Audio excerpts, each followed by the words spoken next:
Hey guys, I'm Urizi.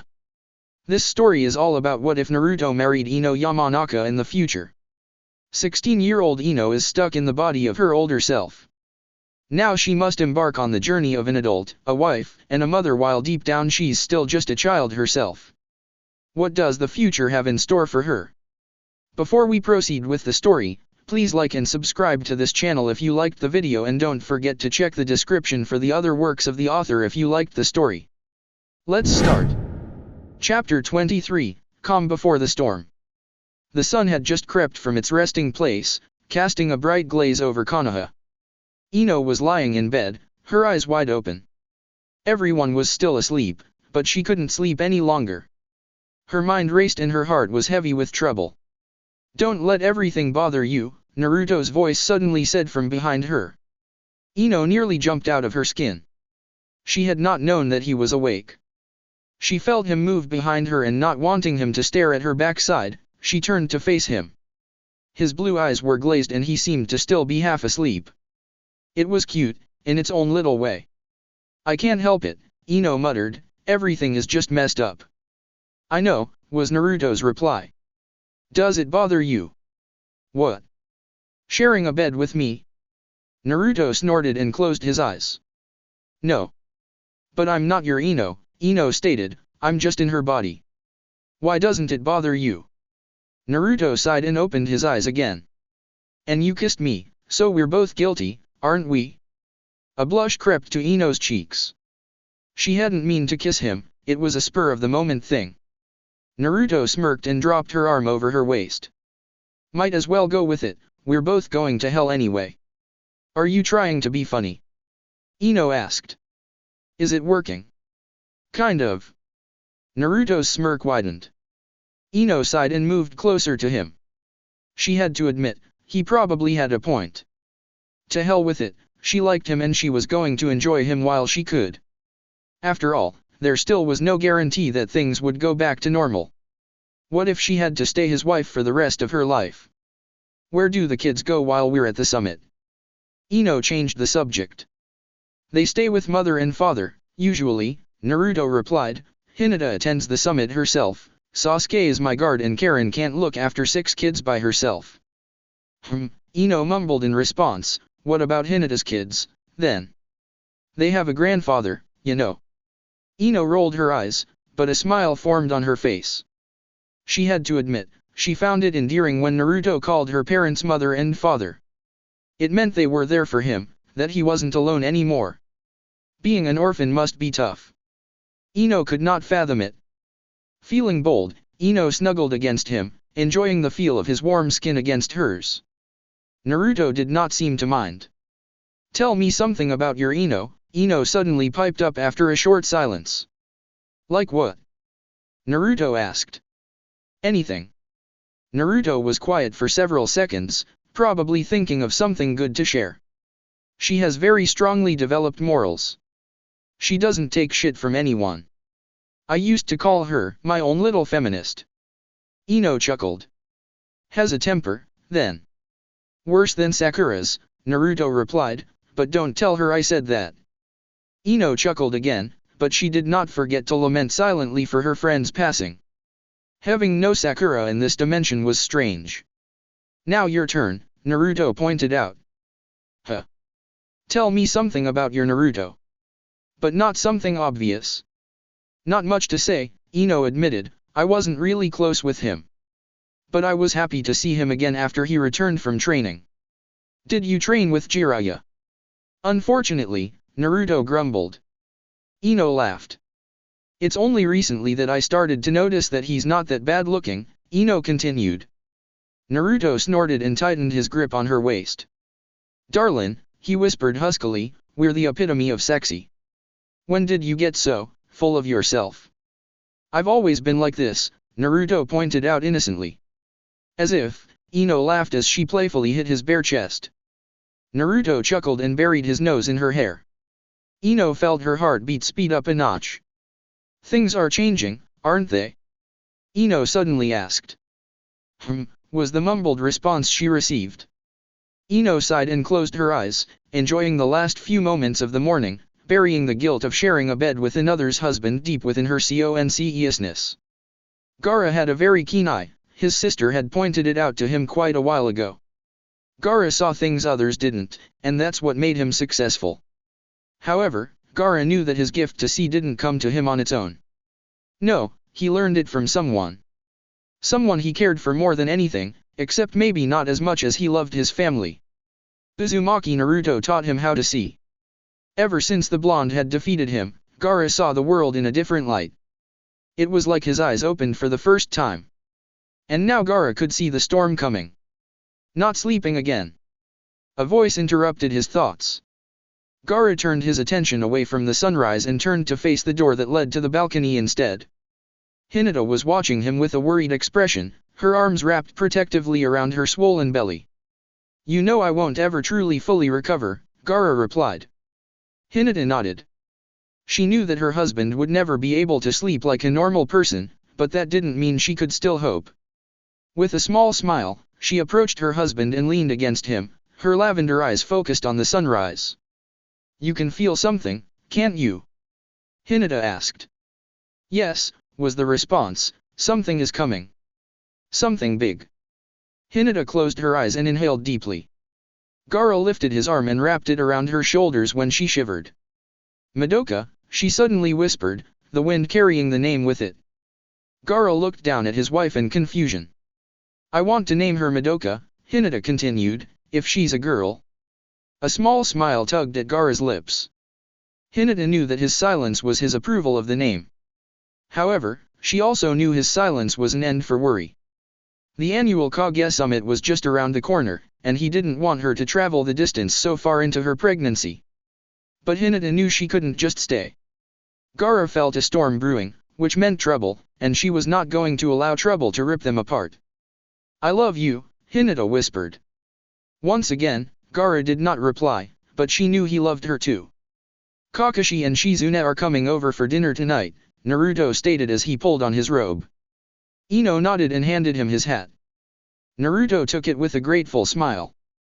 He placed it on his head and locked gazes with his wife. "Everything is going to fine," Naruto stated, "things will work itself out. You just keep studying that notebook, okay?" Ino nodded again. Naruto stepped closer and pushed a stray lock of hair behind Ino's ear. She shivered at his touch.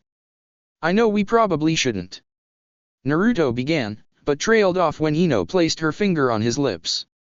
She smiled and shook her head. Naruto sighed in defeat and dropped his arm, stepping even closer, never breaking eye contact. "May I?" Ino's small nod of confirmation was more than enough. Naruto leaned down and locked his lips with hers, a powerful surge of emotion swept through both of them as their lips touched.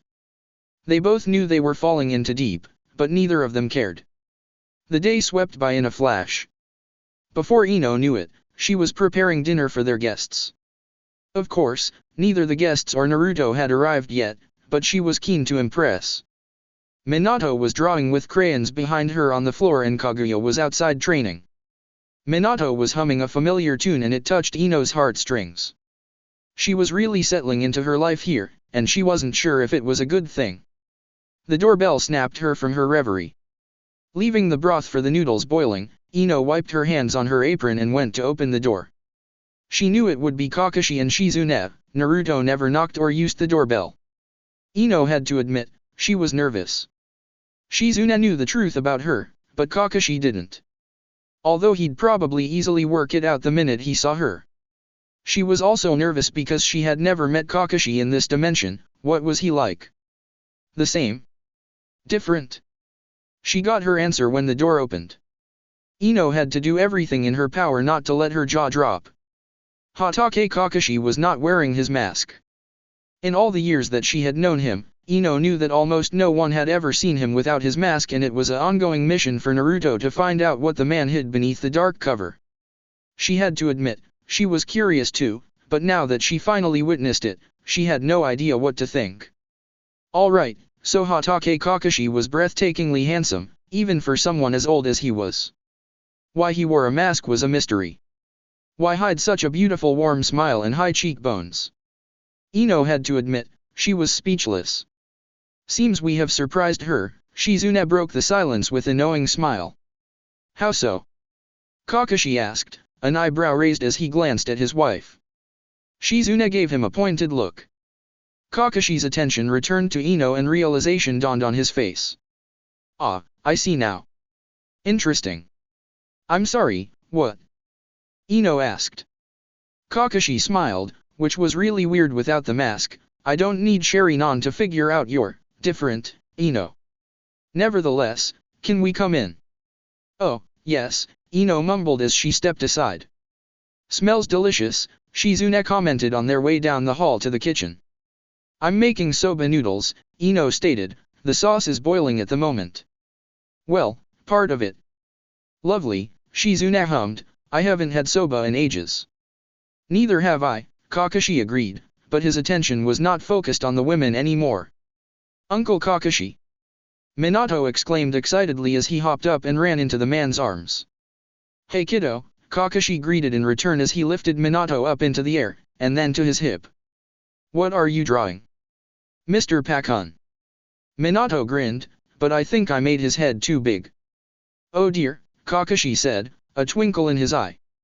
Ino watched amazed as Kakashi sat down with Minato and started to draw. Shizune chuckled at the blonde's amazement. Kana sends her love, Shizune said, she had a date tonight, so she couldn't make it. That's alright, Ino smiled, who does she have a date with? Oh, she's seeing Guy's oldest, Shizune replied, I find it highly amusing and ironic that the two rivals' children ended up dating. Kakashi does not quite agree with me. Ino laughed. That would be a sight, the calm, collected daughter of Hatake Kakashi and the wild, energetic son of Might Guy. I haven't seen Guy at all, Ino whispered to Shizune, or met any of his family. Oh, Shizune whispered back, well, I'm sure they'll pop up eventually. They are very hard to miss. Ino laughed again. Just then, Naruto returned from work.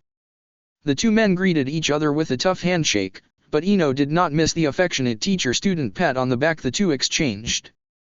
Shizune received a hug instead of a handshake. Ino was greeted with a warm kiss for the second time that day. Her insides tingled when he pulled away. Shizune gave her a knowing smile. Isn't Sai joining us? Kakashi asked out of the blue after Naruto served drinks. Oh, yes, Naruto replied, he told me he would be a bit late. Ino frowned. She had not known that Sai was invited. Naruto smiled at her apologetically as he handed her a glass of wine. He only let me know this morning, he whispered. Ino nodded. It was all right, she had made enough food to feed an army. By the time Sai arrived, the food was ready to be served and consumed. After loud noises and chatter as they dished up, Naruto stood up and proposed a toast. Sakura is no longer with us, Naruto said, and Sasuke is on a mission, but let's toast to Team 7. Team 7. The others chimed in. Ino frowned, not sure if they were celebrating something. Naruto noticed her confusion and leaned in to whisper in her ear. Today marks the anniversary of Sakura's passing, Naruto explained. Ino's eyes widened. But instead of mourning, we're celebrating her life. A smile formed on Ino's lips as tears threatened to fall. Yes, celebration of her life was much better than mourning. Chapter 24, Under the Stars. There was exactly a week left before the annual Kage Summit commenced. While Naruto was preparing the village for his absence, Ino took the time to spend time with her children and preparing for the journey. She was in desperate need of a dress for the evening gala that took place after the meeting. Naruto had told her the details of the evening and that the women liked to dress up to show off their social standing as the Kage's wife. At least, that's how Naruto saw it. He thought it was funny. The thought of having to get a dress was exciting, but going back to Astra's shop was not. However, Ino knew she was not going to find anything else worthy anywhere else. If there was one thing Astra was skilled at, it was making divine dresses and kimonos. After dropping Minato off at school, Ino swallowed her uneasiness and headed down the main street towards Astra's home, which also happens to be her shop. By the time she arrived, she wasn't the only one about to knock on the door. Hinata. Hello, Ino, Hinata smiled warmly, also getting a dress for the evening gala. Yes, Ino replied. Hinata's smile widened. The door opened, revealing Astra in her fully groomed, kimono-clad glory. Ino expected her to be hostile, as she always was, but instead the woman smiled widely and welcomed Hinata into her home with open arms. She turned her smile to Ino, but the smile vanished from her eyes. Ino felt her blood run cold. Clearly Astra didn't dislike people in general, she just disliked Ino. Ino could not determine why. "Come in, ladies," Astra gushed as she led Hinata into the main room, filled with racks of finely designed dresses, "something special for the evening gala, I presume." "Yes," Hinata said, "I'd like something to suit my figure, and accommodate my belly, of course." Astra instantly jumped into showing a variety of dresses to the young leader of the Hyuga family. Ino could do nothing but watch on in envy. Astra was giving her full attention to Hinata, leaving Ino completely forgotten. Ino tried to pay no mind to the fact, she could find a dress herself. Ino finally found a golden kimono, it was beautifully woven with flowers embroidered on it.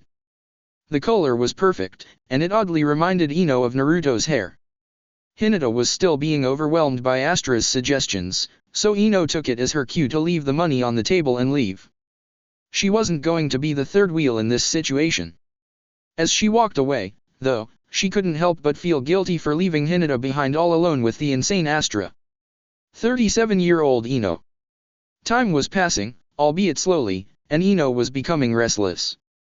There was a constant nagging in the back of her mind that the more time passed, the worse the situation would become. It was just past noon, the air was hot and dry and Ino was bored. However, despite her state of mind, Konoha continued to move around her. It amazed her, how similar the two Konohas were, yet also so very different. Her mind snapped back to the knowledge of Sasuke. She missed him, strangely enough.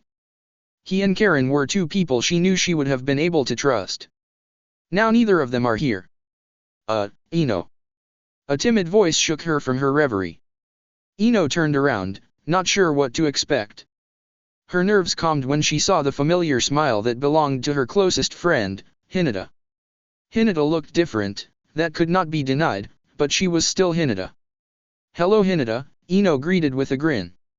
Hinata smiled shyly.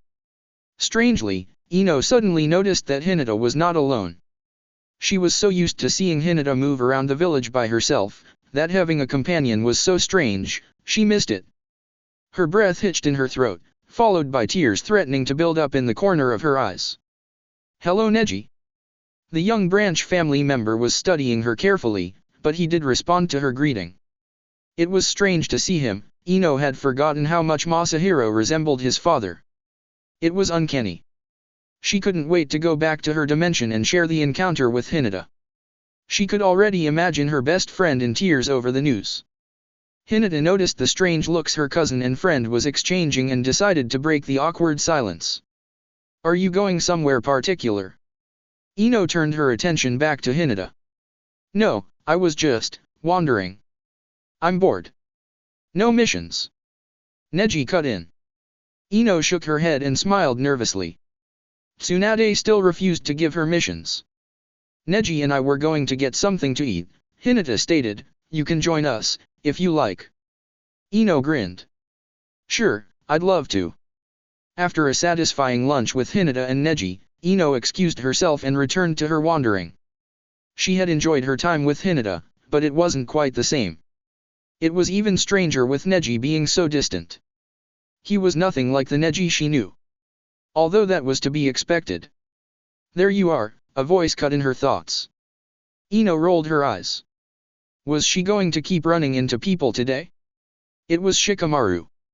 "Hey, Shikamaru," Ino greeted. Shikamaru was also studying her closely, much like Neji did. "What?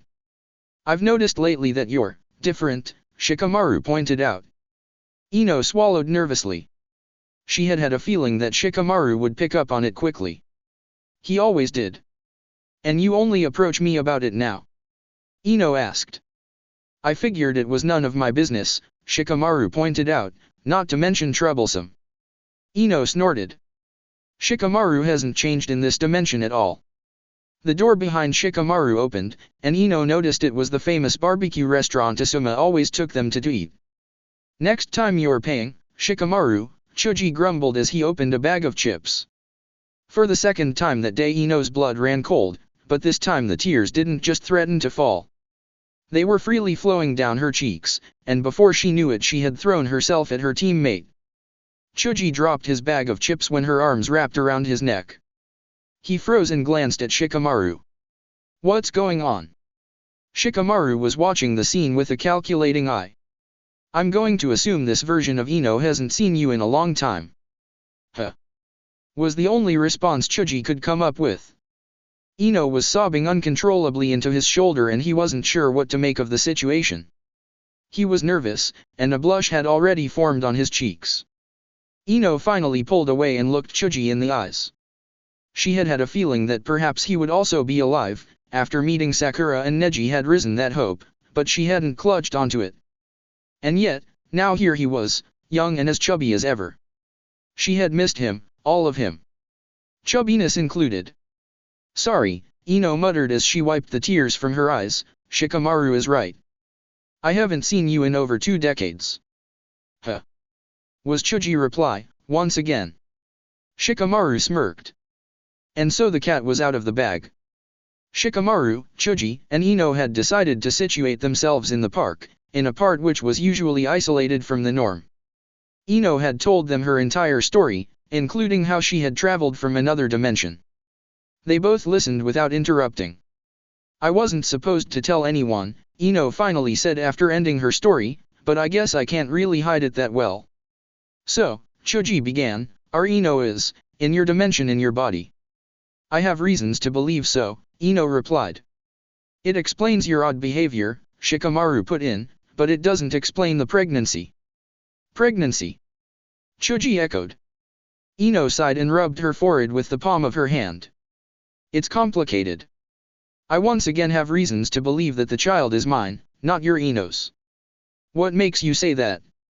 Shikamaru asked, intrigued. This Ino is a virgin, Ino stated, you told me so yourself. And the pregnancy is rather peculiar, there is no physical signs of the foetus growing. I think something went wrong with the technique, and somehow tissue got transferred as well. I still don't get it, Choji muttered. Ino sighed again. So the foetus was transferred with the technique with me to this body. However, it was not able to do it properly. I have physical signs of pregnancy, but not the foetus growing. My stomach is still flat. So the baby is here with me, but at the same time, not. Which poses a danger to you both, Shikamaru piped in. Ino nodded.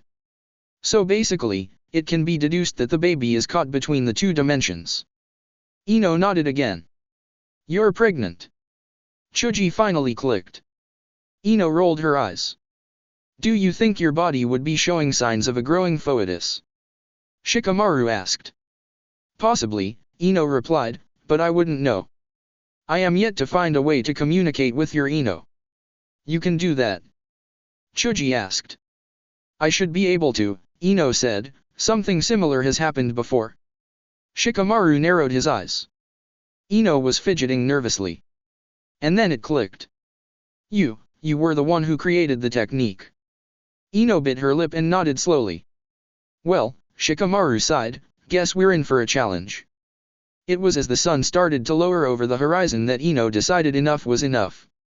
Keeping things in the dark wasn't getting her anywhere, in fact it put a damper on things. She needed to fix the problem, and the only way to do it is she had help and support. It was time she approached Tsunade. Tsunade was seated at her desk, reading over a collection of documents that needed to be signed and returned to Tsunagaku. When Ino entered her office without knocking, she looked up, alarmed. You know, Tsunade began, usually people knock. I'm not people, Ino replied coldly. Tsunade narrowed her eyes. What do you want? Tsunade asked. I've had enough of keeping secrets, Ino explained, I'm not going to tell the whole world, but only those who deserve to know the truth. Tsunade's eyes widened. Knowing that this was serious, Tsunade put the document she was reading down and leaned forward in her chair, her elbows resting on the desk. We had an agreement, Tsunade stated, and you were the one that didn't want anyone to know. Originally, yes, Ino agreed, but things have changed. Tsunade raised an eyebrow as she studied Ino's face. There was determination on the young woman's face, determination Tsunade had never seen on the woman before. Perhaps that was the difference between the two Inos, or maybe younger Ino has been holding back all these years. Tsunade sat back in her chair and sighed. You love him, don't you?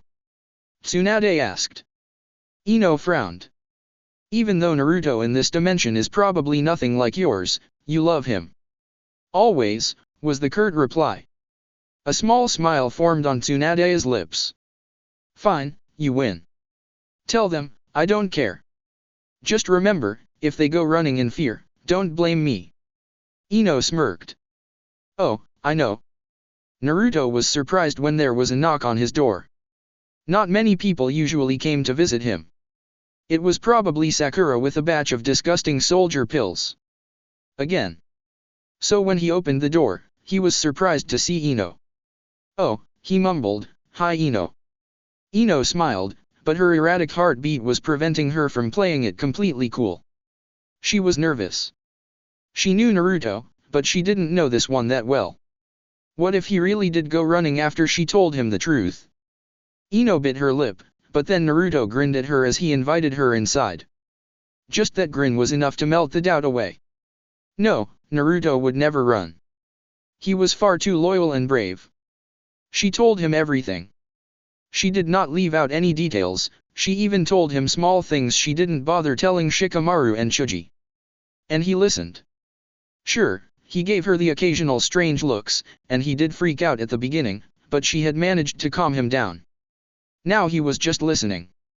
When she finished, she exhaled deeply and sat back, her legs tucked under her arms. Naruto sat opposite her, and he had not spoken a word for a while. Finally, he exhaled loudly, wow. I don't know what to say. A smile tugged at Ino's lips.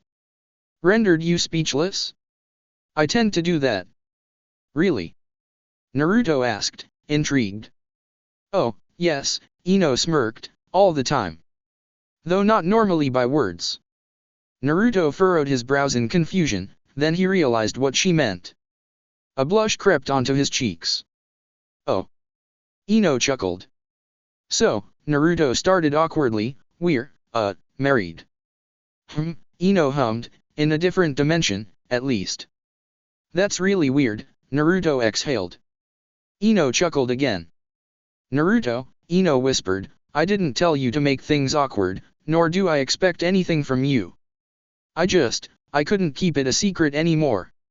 I need to go back, and I can't do it alone. Naruto shook his head. I know, and I'd love to help, not that I know how. Ino smiled in relief. Thank you, Naruto. Naruto returned the smile. How about we go to our favorite place? Huh. It might spark inspiration. Standing on the Hokage monument, overlooking the village is bound to spark inspiration in almost anybody. But neither Naruto, nor Ino felt like standing and watching the buzzing nightlife of Konoha. So, both of them had collapsed on the grass and were focused on the bright stars above. It was beautiful, and brought back so many memories for Ino. She always watched the stars back at home with Naruto.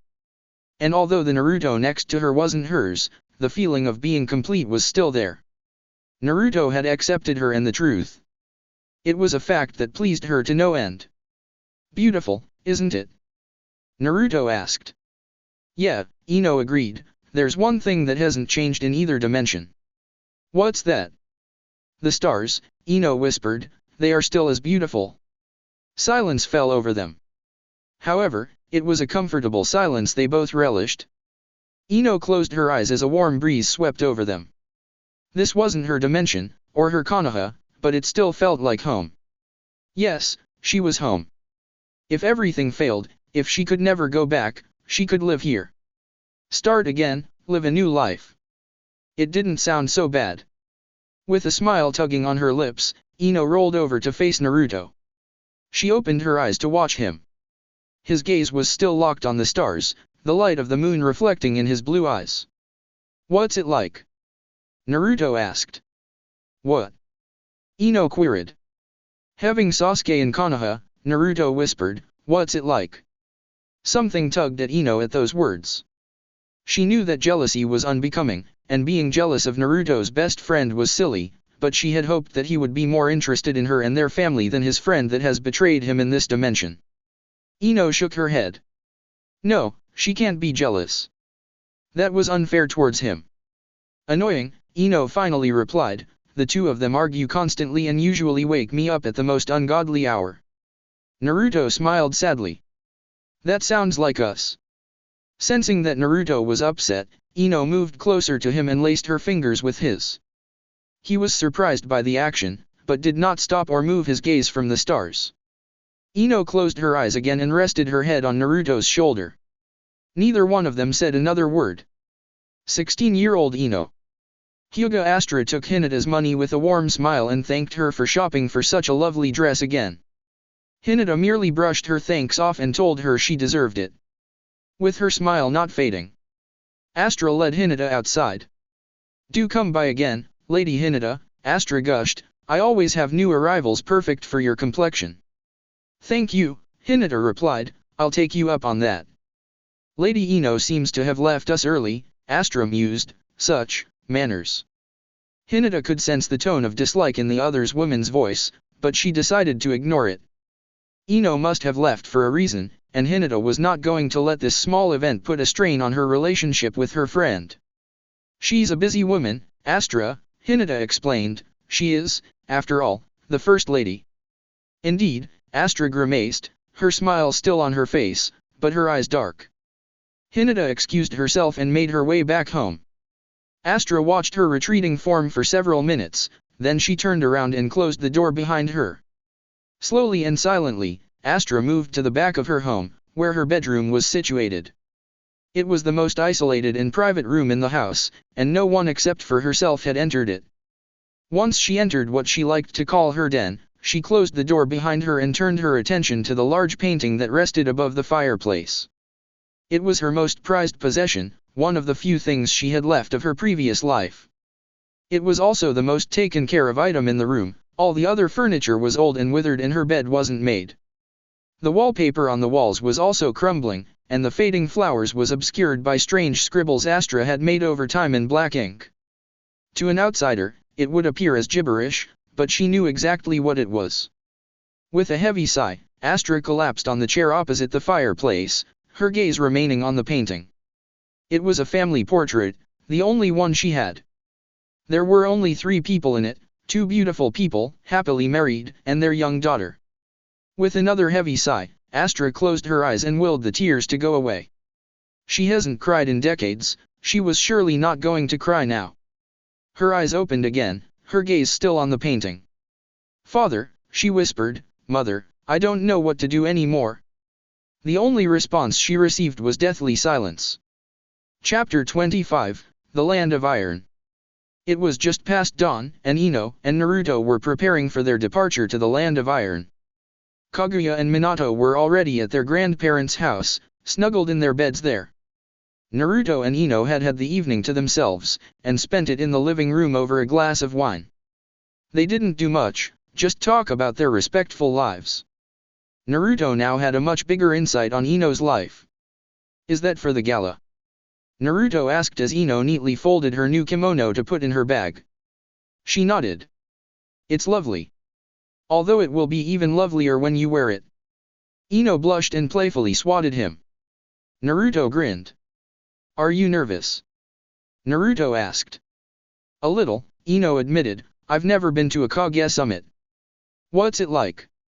Boring, was Naruto's curt reply, it's just a bunch of old men talking about old news. Ino chuckled. Has any of the other Kage changed recently? Well, judging by your age, your dimensions Raikage and Chuchikage must be A and Onaki respectively, Naruto stated, they've both retired since then. Well, I say retired. Ino got what he meant. Either one of them has died since then, or both of them have. She wasn't going to push it further. And the Mizukage? Ino asked. Naruto's grin widened. Oh, she's still around. Getting old, though. But don't tell her I said that. I won't, Ino promised. Is she the only female Kage? Nope, Naruto piped up, the Raikage is female. Quite the temper too, I tend to stay away from her if I can. Although her temper does not rival A's, he was a madman. Ino chuckled. Alright, now I feel a bit more prepared. 3 male Kage, and 2 female. I can deal with that. When they finished packing, they made sure to grab some breakfast, then proceeded to the gate where they were to meet Gaara and Hinata. The two were nowhere in sight, but Sasuke was already there, casually leaning against the gate. He was carrying light, and was currently only wearing a sleeveless vest and cargo pants, revealing his umbu tattoo. Ino had never seen it before. You're early, Naruto pointed out. I'm always early, Dobe, Sasuke stated. He glanced at Ino and nodded. She nodded in return. Sai was here first, though. Really? Where is he? Naruto asked, surprised. Sasuke snorted and pointed upwards. Naruto and Ino looked up, not sure what to expect, but indeed, there Sai was. He was perched on the top of the gate, sketchbook in hand. His back was pointed to the village, so he was probably drawing the forest. Typical, Naruto laughed. Sasuke nodded in agreement. A whoosh sound suddenly swept by as Temari landed on her feet beside them. Morning, she sang. Ah, Naruto hummed, I was wondering if Gaara was going to ask you. He always asks me, Temari said pointedly.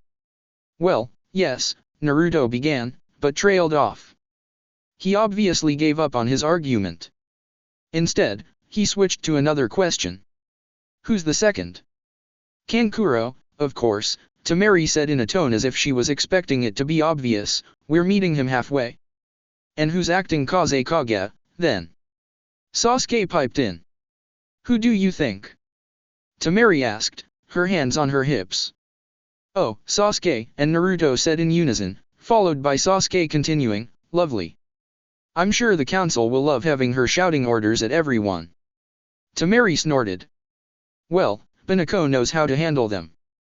And she's the only person outside of the family Gaara trusts the most.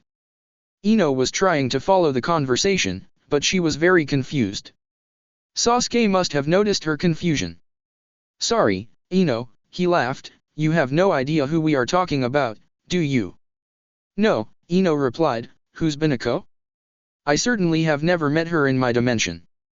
Sasuke frowned, but answered anyway. She's my sister-in-law. Ino's eyes widened.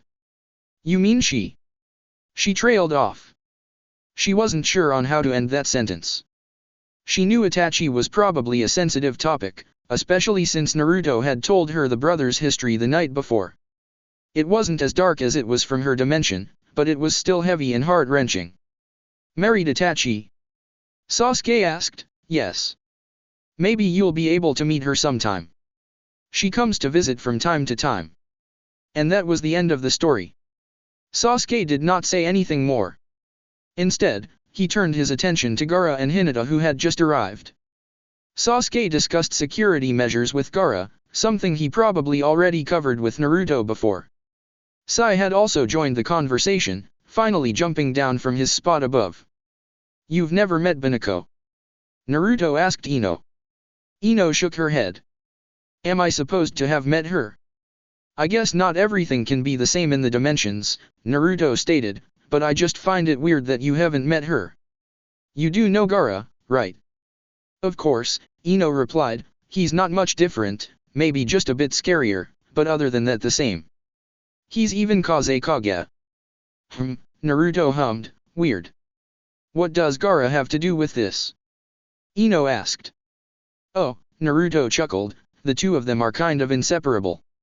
There are the select few who believed Gaara was going to end up with her, not Hinata. Ino raised an eyebrow. Okay. And as you can see, Naruto, Gaara interrupted, I chose Hinata. Honestly, Binako and I? Together? Like Binako says, bleg. Everyone laughed at that, like it was some sort of inside joke. Ino didn't get it. True to his word, Kankuro did meet the company halfway to the land of iron. He was slightly taller than Ino remembered, and his lack of face paint was a bit of a slap in the face. But other than that, he reminded her a lot of the one she knew back home.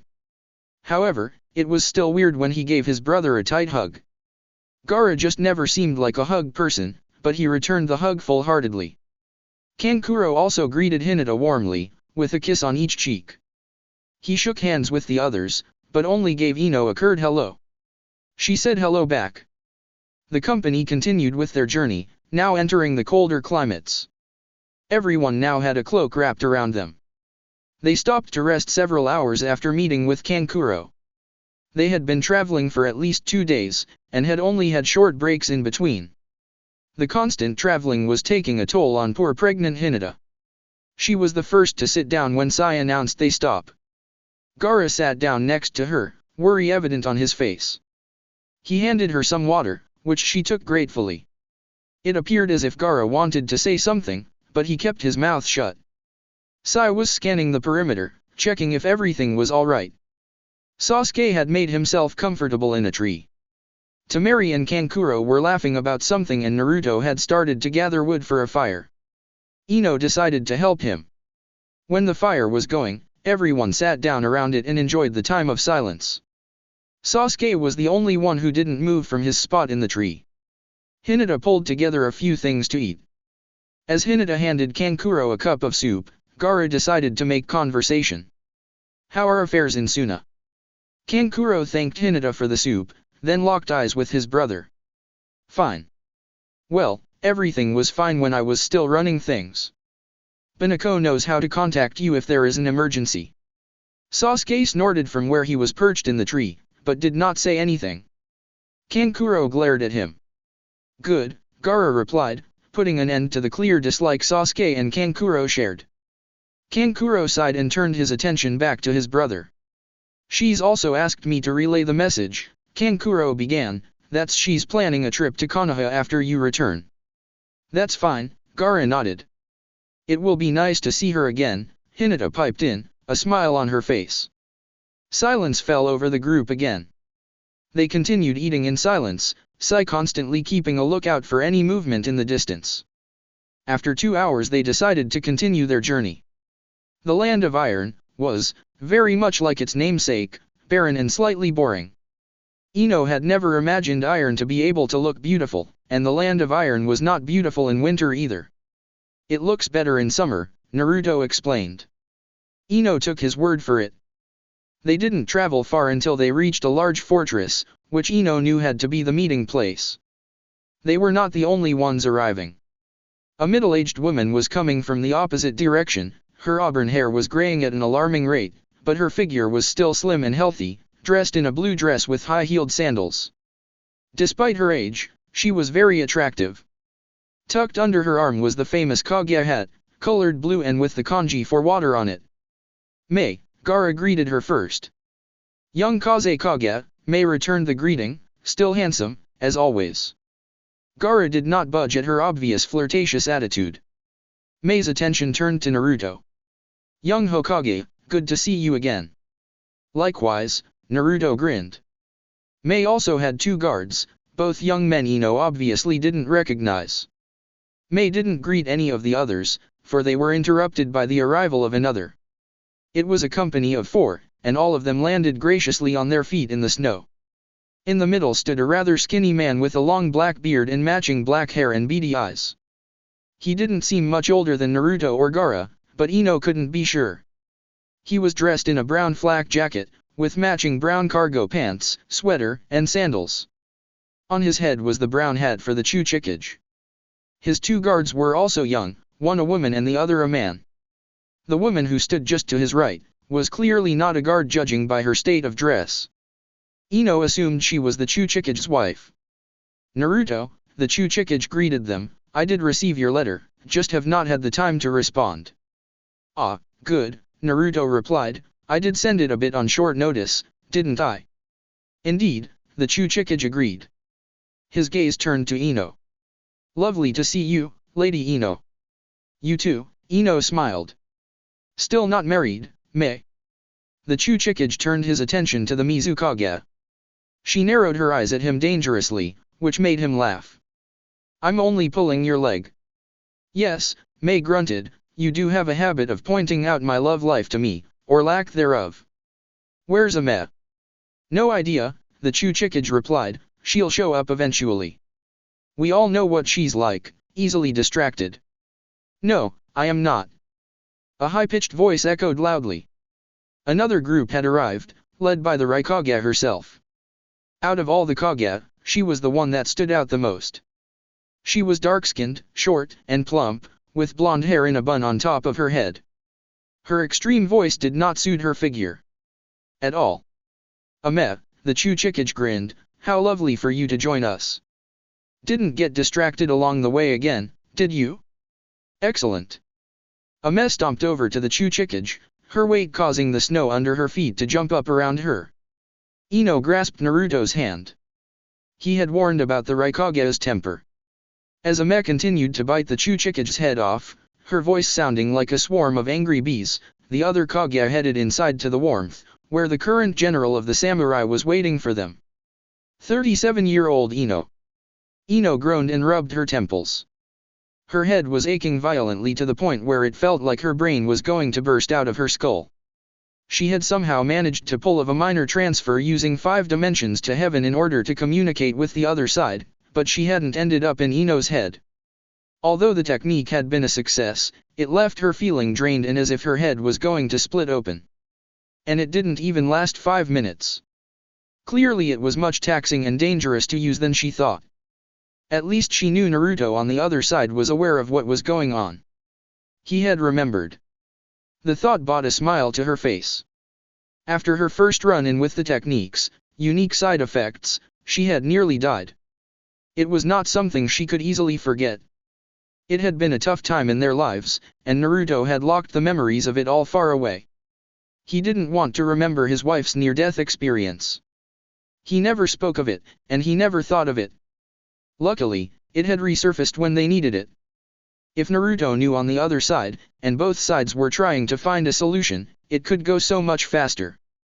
Who knew, perhaps Ino would be back home soon. However, as that thought settled, her gaze lifted to Naruto, who was sitting opposite her. He was watching her curiously, obviously worried. She had asked him to stay with her while she attempted the technique. Well? He asked. It worked, Ino breathed, but I probably won't do it again. Okay, Naruto whispered. He seemed relieved. What did Ino say? Ino's lips tugged into a smile. Oh, it wasn't Ino. Naruto raised an eyebrow. Then who was it? Gaara. Chapter 26, Stars Crossing.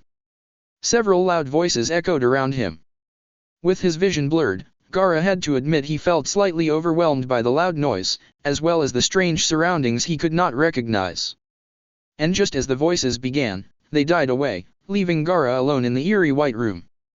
There was nothing left, except for the shadow of a human figure. Gaara narrowed his eyes, but he could not determine who the figure was. A strong breeze pushed through, and the room vanished. Taken aback by the sudden change, Gaara stumbled backwards. His vision was clear now, and the human figure earlier had been a woman. They were standing in the middle of a valley, the grass was covered in various colorful flowers. Gaara recognized the woman. Her short blonde hair, vibrant blue eyes and loving smile was recognizable anywhere. Ino. Hello, Gaara, Ino greeted in return, it seems I ended up in your head. I do apologize for startling you. Gaara raised a non-existent eyebrow. Ino chuckled. It's, really you? Older you, I mean. Ino. Ino grinned. Yes. I've been trying to communicate with Ino, but it seems her mind is not that open to 5 dimensions to heaven. You, on the other hand, are psychic, and therefore have an open mind. You know I hate that word, Gaara grumbled. Ino's lips turned up into a playful smile. I know. Look, we don't have long, I just want to know, how is he? Naruto? Gaara asked. Ino nodded. He's fine. Figured out how this whole thing happened a while ago. He seems to be doing well with young Ino. That's good to hear, Ino said, just as she suddenly flickered. Gaara frowned. Like I said, we don't have long. This is a very limited exchange, since it is dangerous. Tell Naruto to keep searching. All right. Ino's smile widened. Oh, and I have a message for Hinata. Gaara raised a non-existent eyebrow at this.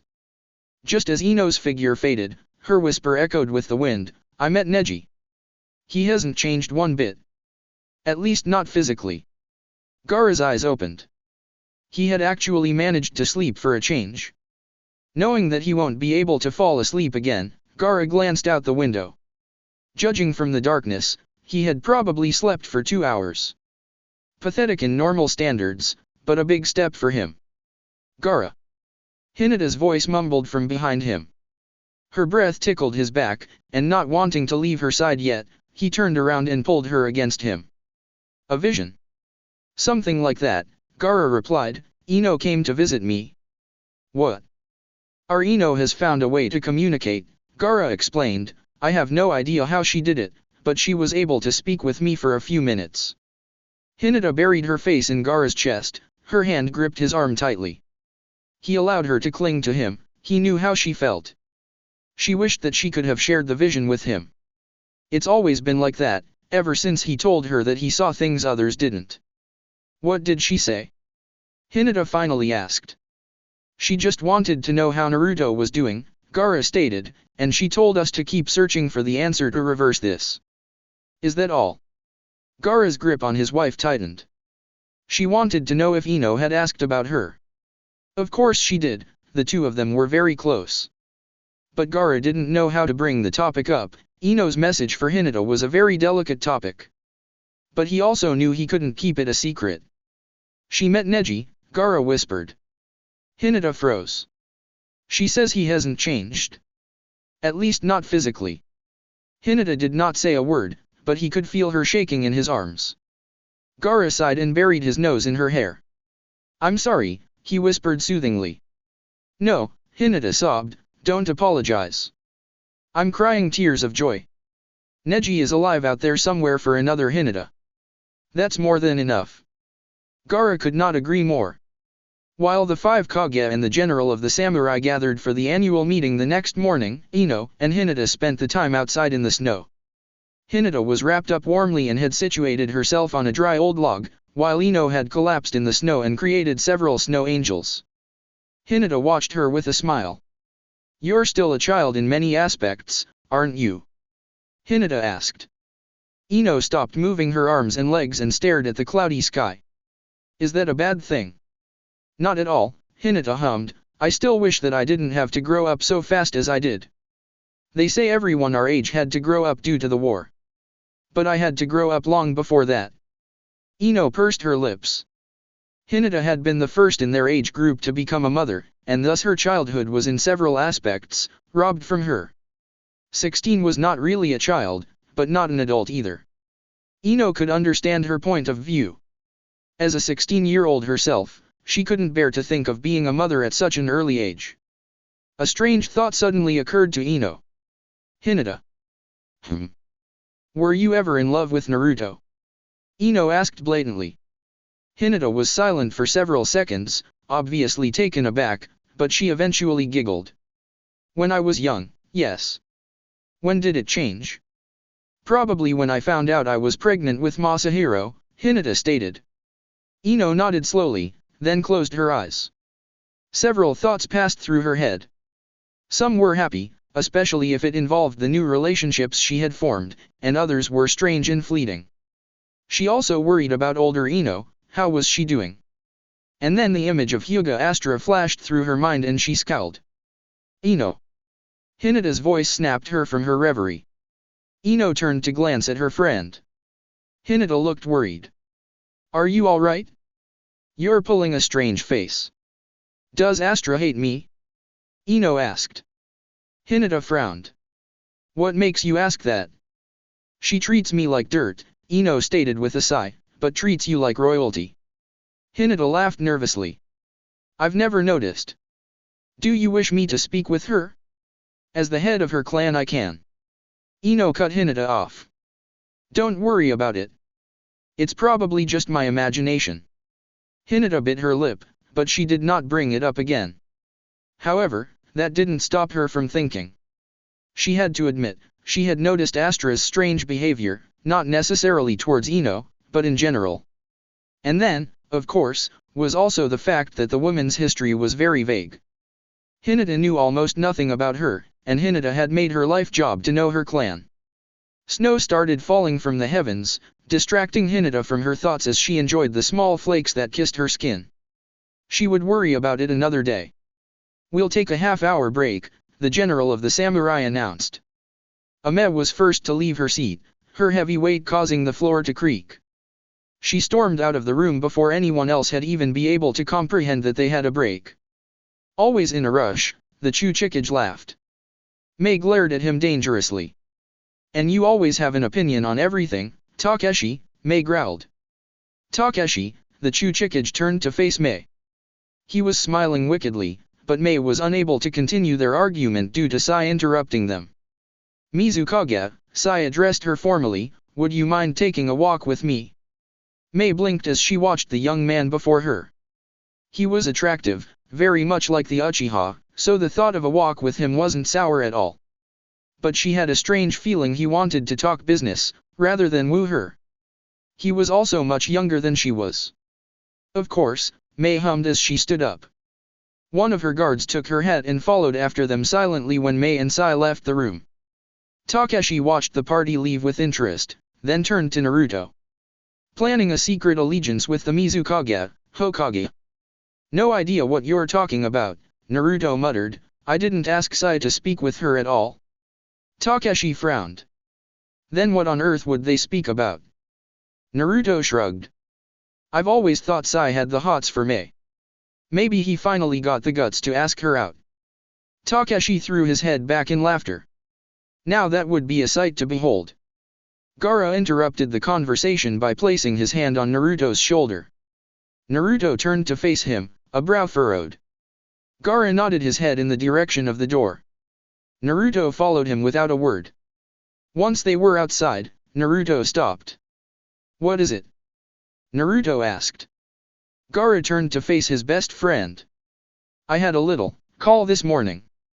Naruto frowned. "Carry on." And so Gaara explained how Ino had contacted him.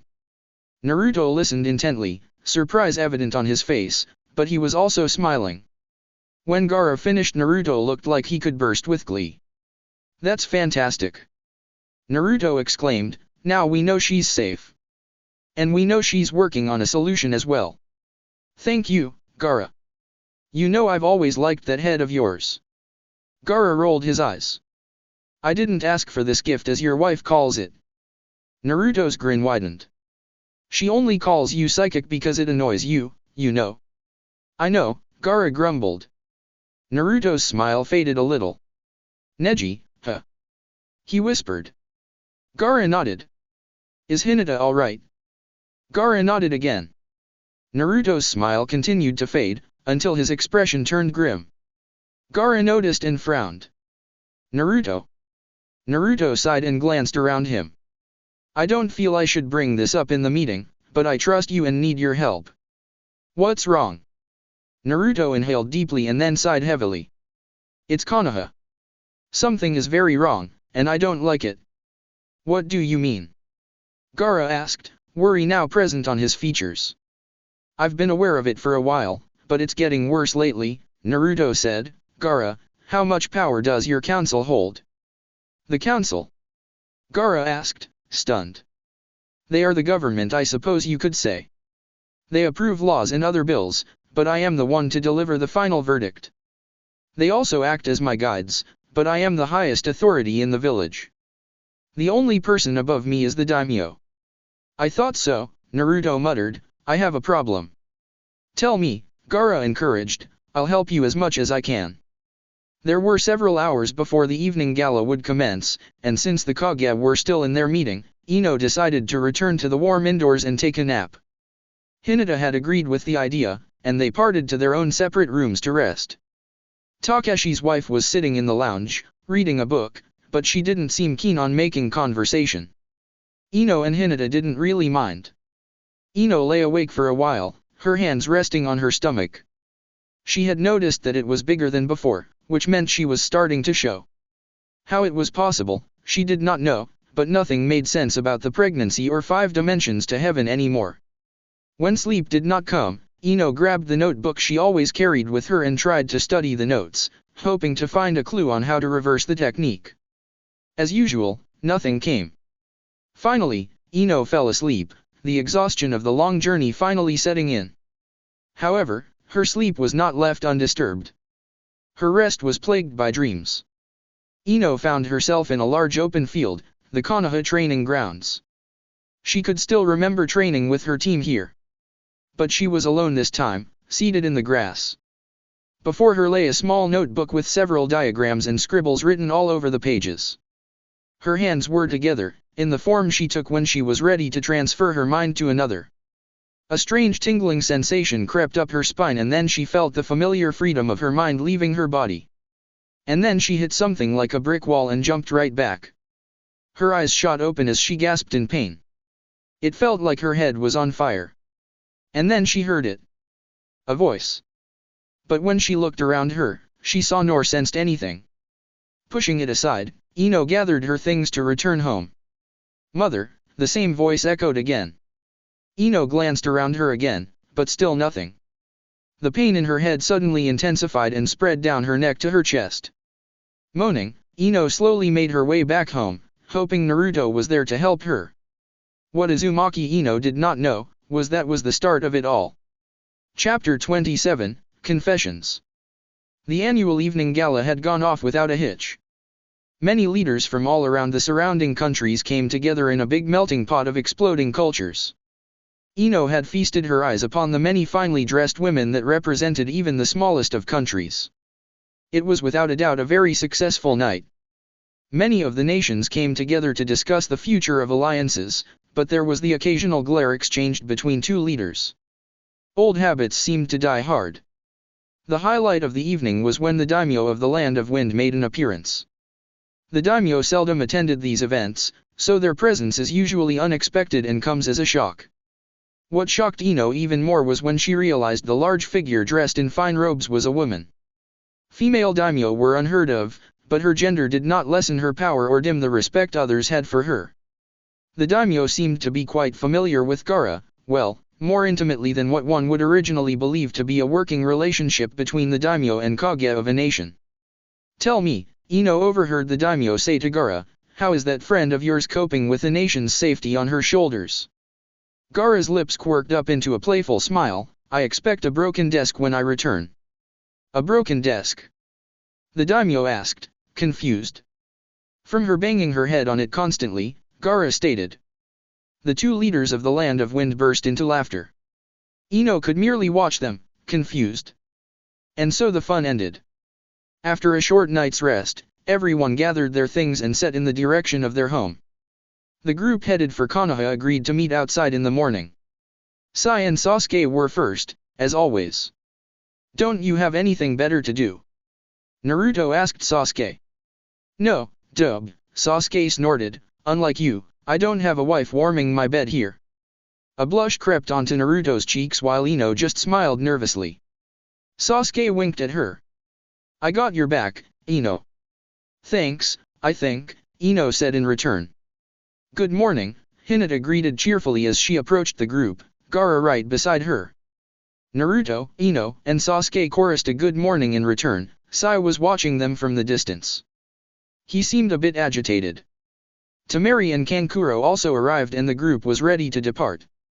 They were halfway to Konoha when Sai announced that they stop and rest for a third time. Sasuke grumbled something under his breath, but jumped into a tree and made himself comfortable. Hinata collapsed with a heavy sigh. Gaara gave her a worried look and sat down next to her. Why are we stopping again? Ino asked Naruto. We are halfway, Naruto stated. Gaara, Temari and Kankuro will be returning to Tsunade. Ino's eyes widened. No one had told her that they would be splitting up on their way back. Ino's gaze immediately shifted to Hinata. She was smiling as Gaara tucked some of her hair behind her ears, but Ino could see the sadness in her lavender-tinted eyes. Ino's heart broke for her best friend. How did the two of them manage to live apart? I'll miss you, Hinata whispered as she rested her forehead against Gaara's forehead. I know, was Gaara's response. Ino tore her eyes away from the scene. It was not very intimate, but was private enough that Ino knew she shouldn't watch. Why do they live apart, Naruto? Ino whispered to Naruto, in hopes that no one else will hear. Gaara cannot leave Suna for a long period of time, Naruto explained, and Hinata cannot become a citizen of Tsunade while she is head of the Hyuga family. So why doesn't she quit? Ino asked. She can't, Naruto explained, she has no heir. At least not of age. What do you mean she has no heir? Ino asked, surprised. What about her sister? Or Masahiro? The Hyuga elders do not see Masahiro as the rightful heir to the family. And Hanabi refuses to take the position. Ino had to do everything in her control to keep her temper from flaring. She had always known that the Hyuga family had some serious issues, but this was ridiculous. Ino glanced at her friend, who was now gulping down a bottle of water. Ino knew it was none of her business, but she was going to fix this. Hinata deserved happiness. After 20 minutes of rest, Gaara, Temari, and Kankuro said their final goodbyes. Kankuro shook hands with Naruto and the two laughed over a joke. Temari gave Ino a hug and a supportive squeeze on the arm. Gaara also shook Naruto's hand, and then proceeded to embrace his wife tightly. Hinata had trouble letting him go, but eventually she did with tears in her eyes. She quickly wiped them away and smiled.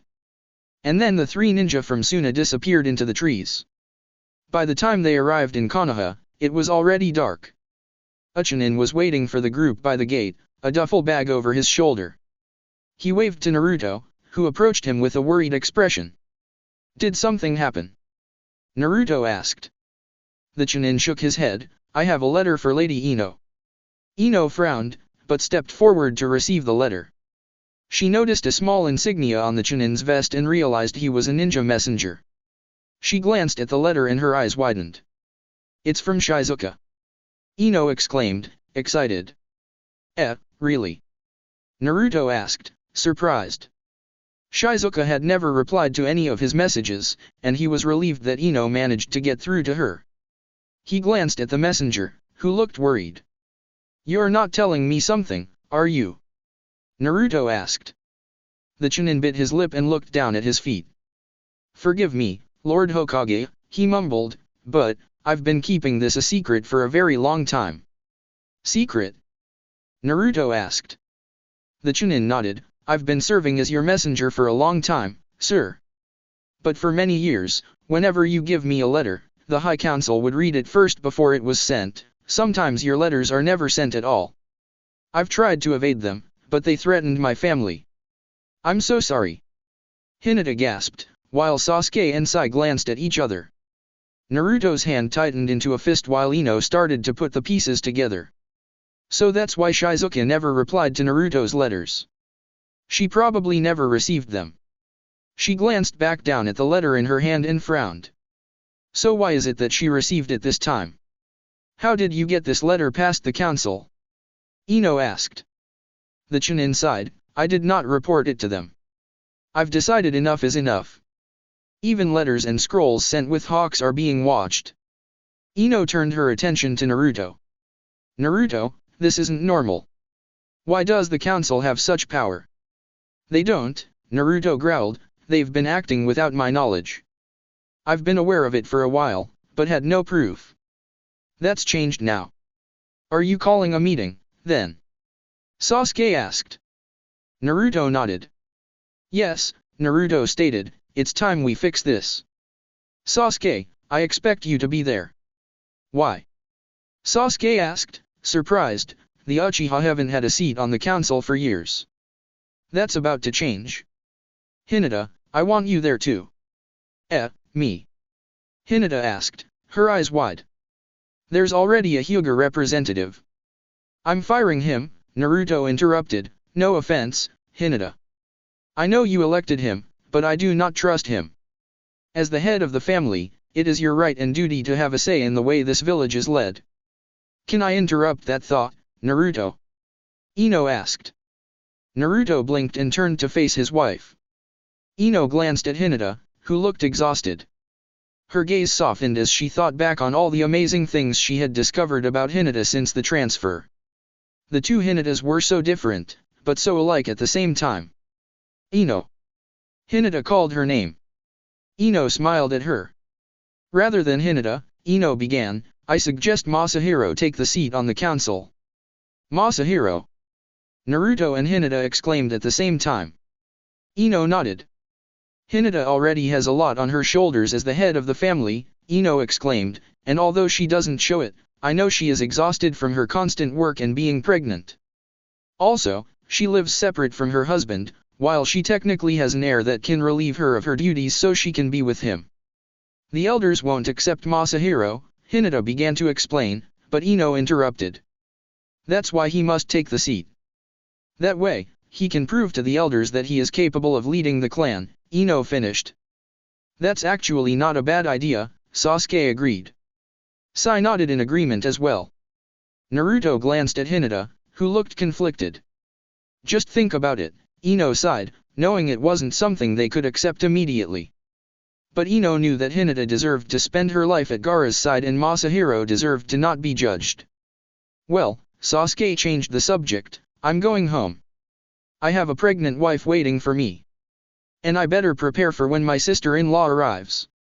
I'll retreat as well, Sai stated, I have a painting to finish. With that, the two vanished. Naruto offered to walk Hinata home, but she refused. So they all separated, heading for home after a long journey. Ino couldn't wait to read Shizuka's letter. Ino didn't get a chance to read the letter until she got into bed. Minato had been very excited to see his parents again and demanded their attention for the whole evening. Kaguya was much calmer than her brother, but she did take an interest in the outcome of the 5 Kage summit. She listened intently while her father told her about everything that happened. Ino entertained Minato with his soft toys.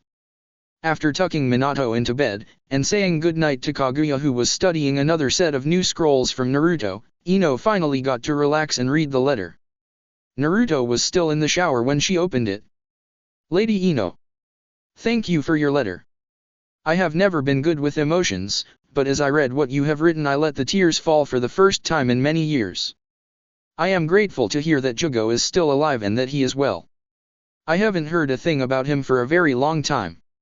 In fact, I was starting to believe that he was dead. I never received anything from Konoha. You claim that your husband, the Hokage, has been sending me letters. I never received any.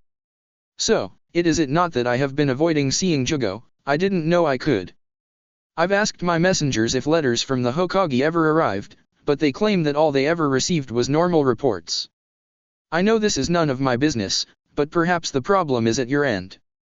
Please remember that the Nadeshiko village is indebted to Konoha, Naruto in particular, and if you need our assistance in any matter, please send a request right away. Coming back to Jugo. I would love to see him. And I know Kazumi would too, even if she barely remembers him. She has grown into such a beautiful girl and she often asks me about her father.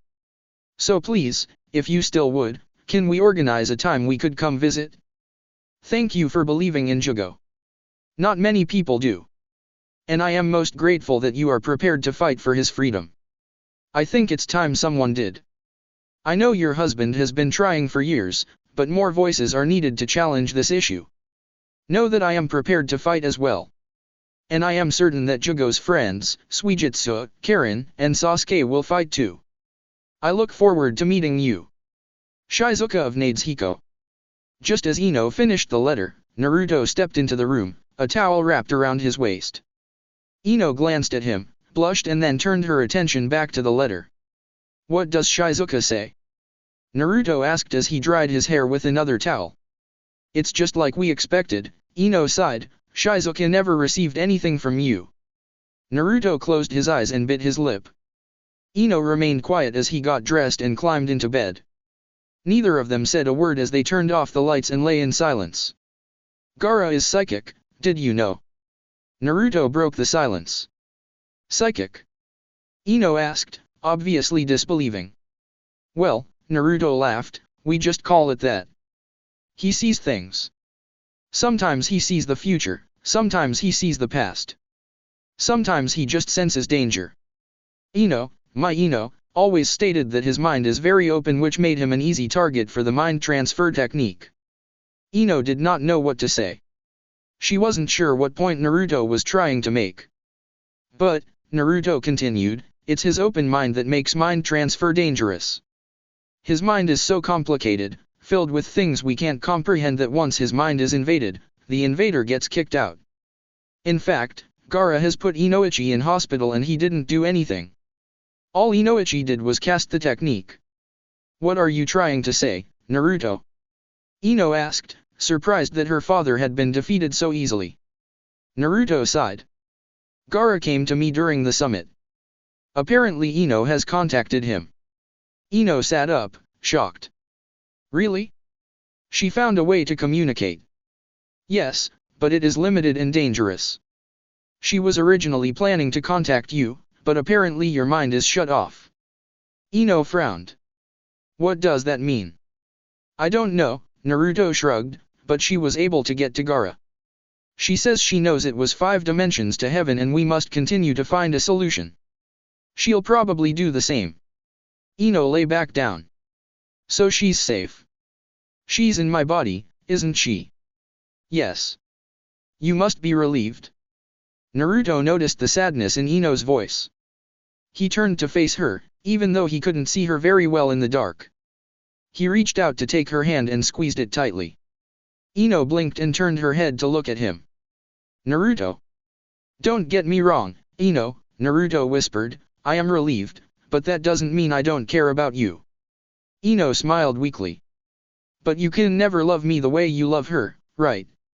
Naruto remained silent as the words processed in his mind. Naruto pushed himself up on his elbow so that he could look down and directly into Ino's eyes. Ino, Naruto whispered, are you saying that you love me? A blush crept onto Ino's cheeks and she looked away. Naruto's eyes widened at her reaction. Feeling bold, he lifted his arm and gently touched Ino's cheek.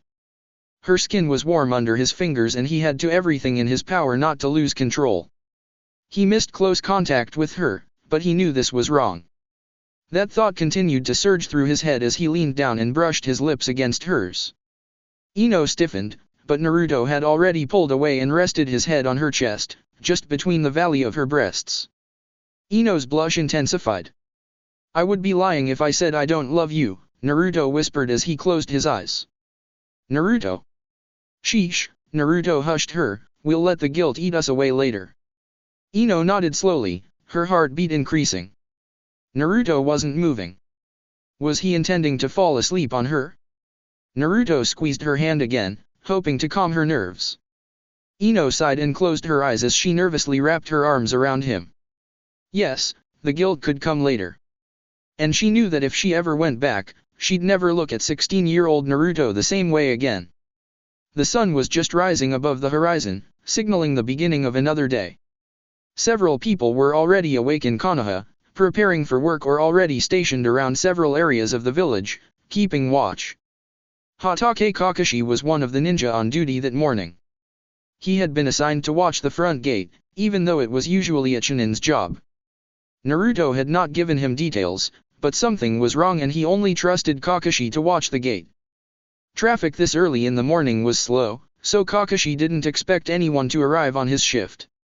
Bored, he pulled out his favorite book, Uchiha Paradise, and dived into the dramatic romance. He was just about to get lost in his book when he noticed someone was approaching the gate. With a sigh, Kakashi closed his book.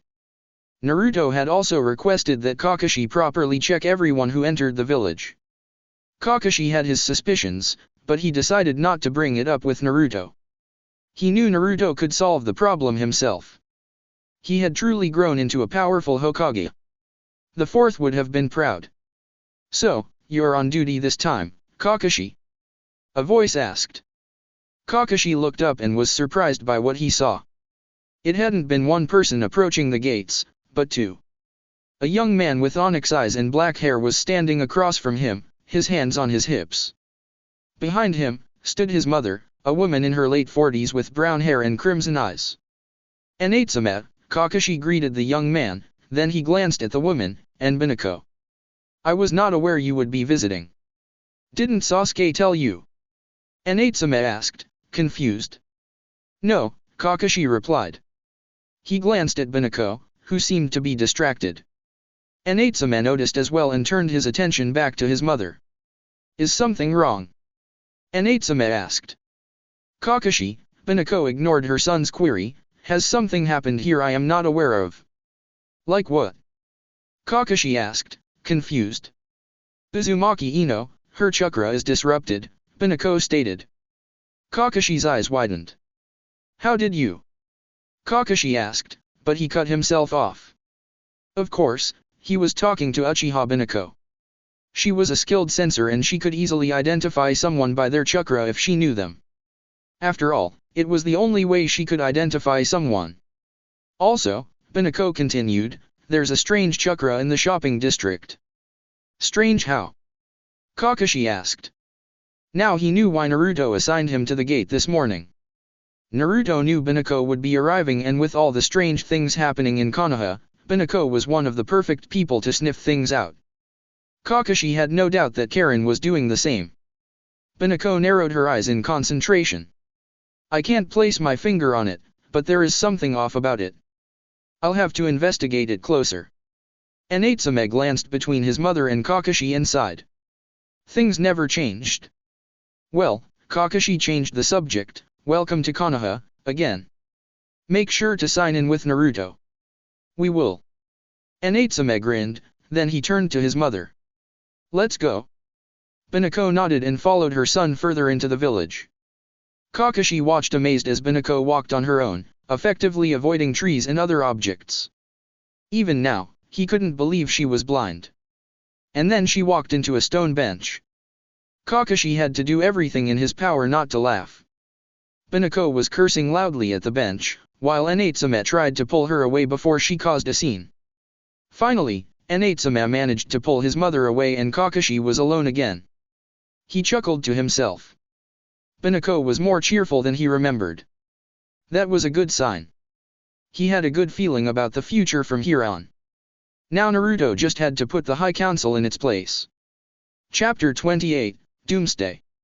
When Ino walked into the kitchen that morning, she was greeted by a warm smile that belonged to a stranger. Still in her pajamas, Ino was just rubbing the sleep from her eyes when she noticed that she was not alone. Besides the tall, dark, and dashing young man standing before her, an older woman with graying brown hair was sitting at the dining room table with Naruto across from her. Ino felt like an idiot for not having been aware that they would be having visitors. She did not really like presenting herself in her pajamas. Hey Ino. The young man greeted, nice shorts. Ino couldn't help but blush. This man, despite not being Naruto or anywhere near her alternate self's age, was attractive. He reminded her of Sasuke, surprisingly, with the dark hair and onyx eyes. But what really knocked the wind out of her were the tear troughs under his eyes. She had seen those distinct features on someone before, although only in pictures. And the name of that man still made shivers run down her spine. Not because she feared him, at least not enough to feel it in her bones, but because she did not like what he had put Sasuke through. Oh, Naruto exclaimed when his blue eyes landed on his wife, good morning, Ino. Morning, Ino returned the greeting with a hesitant smile. What's going on? This is Binako, Naruto stated, motioning towards the woman opposite him. Ino blinked, surprised. This was Sasuke's sister-in-law, which explained the young man's resemblance to, well, that name still made her shiver.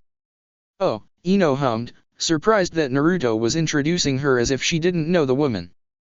Then again, their original plans to keep the whole dimension hopping a secret had sort of fallen apart.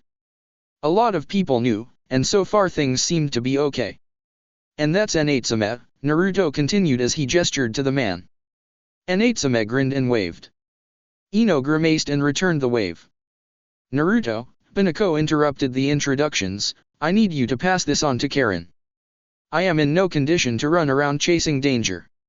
Naruto turned his attention back to the older woman. Of course. I'll make sure Karen knows every detail. Now, this chakra you sensed in the shopping district, what is it like? Binako seemed to ponder this for a while, allowing Ino time to try and decipher what was going on. Natsume had since moved to the window to stare at the street outside. He seemed awfully intrigued by a bicycle. Finally, Binako spoke. I am not sure how to explain it. How about I dismantle it and explain it in color? Color? Naruto asked, confused. He did not seem convinced that Binako was approaching the topic very well. Yes, Binako continued. I'll use Ino as an example. This got Ino's attention. Ino, who is clearly not your wife in spirit, has 3 different chakras in her system at the moment. Each has its own color. What do you mean I have 3 different chakras in my system? Ino interrupted, surprised. As a medical ninja, she was well aware of chakra and how it worked in the body. 3 chakras were not common. In fact, it should be impossible. Some ninja had crazy bloodlines that allowed them multiple chakra sources, but Ino was certain she was not one of those. Binako sighed in irritation. Just let me explain. First, there is the yellow chakra, the main chakra. However, in Ino's case, this is disrupted. Like I'm under a genjutsu, Ino interrupted again, having heard it before. Binako nodded. Then there is blue. This chakra belongs to the foetus that is not present in your womb. I have reason to believe this is a side effect of what brought you here. The foetus must be caught in between the worlds. Yeah, Naruto agreed, we sort of deduced that, too. How did you figure it out? I'm blind, not stupid, Binako snapped. I can sense this is not the Ino we know. Her chakra is far too undeveloped. What's that supposed to mean? Ino asked, annoyed. It means that you are still carrying the chakra levels of a teenager, Binako retorted. As a ninja grows older and stronger, their chakra increases. Occasionally it decreases, depending on what you do with it, but that is not common. Right, Ino huffed, moving to sit down next to Naruto. He placed his hand on her knee and gave it an affectionate squeeze. Returning to our original topic, Binako said, there is a 3rd chakra in your system. It's a minuscule amount, almost tiny enough to be ignored. This one is red. Red. Naruto exclaimed as he shot up, surprising both women. Panic was all over his face, but Ino could not determine why he was panicked. Hold your horses, Naruto, Binako sighed, I meant figuratively. Don't worry, I was not alluding to Kurama. Besides, if it was him, you would have known. Oh, yeah. Naruto laughed nervously and sat down again. Ino looked at the two of them, an eyebrow raised questioningly. Who the hell was Kurama? When was the last time you spoke with him anyway? Binako asked. Naruto did not answer at first. Ino noticed his shoulders tensing, and reached out to gently touch his back, rubbing soothing circles to calm him down. It's been years, Naruto finally grumbled. The last I heard of him was just before Minato was born. I see. Well, this tiny speckle of red chakra in Ino's system is exactly like the chakra I sensed in the shopping district, Binako concluded her explanation. You sure it's not Kurama? Naruto asked as he ran his fingers through his hair. Because if it is, at least I know I can handle him. No, it is not, Binako replied, and even if it was, would you really stand up to him? Naruto did not respond. He's your friend, Naruto, Binako continued, do not forget that. Because I highly doubt he'd forget you. That made Naruto smile. Heh, I did grow on the guy, didn't I? So I've been told, Binako agreed. So, this chakra, it could be what caused all this? It could be the source of the whole dimension hopping thing. Naruto asked. Dimension hopping? That's a ridiculous name, Naruto. But yes, it could be, Binako replied, I guess that basically answers most of my questions. I had been meaning to ask what happened to, well, land us with this Ino. Thanks, Binako, Naruto said. I'll tell Karen all of this. Are you sure you want her to take over the investigation?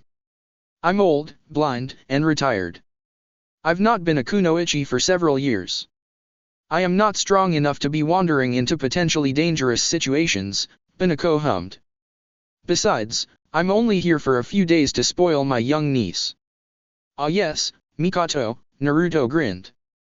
She's gotten bigger. I can imagine, Binako replied. Her gaze had softened and looked almost sad. Ino wondered why the woman looked so lonely when she was clearly talking of something happy. Before Ino could ask, Natsume joined the conversation.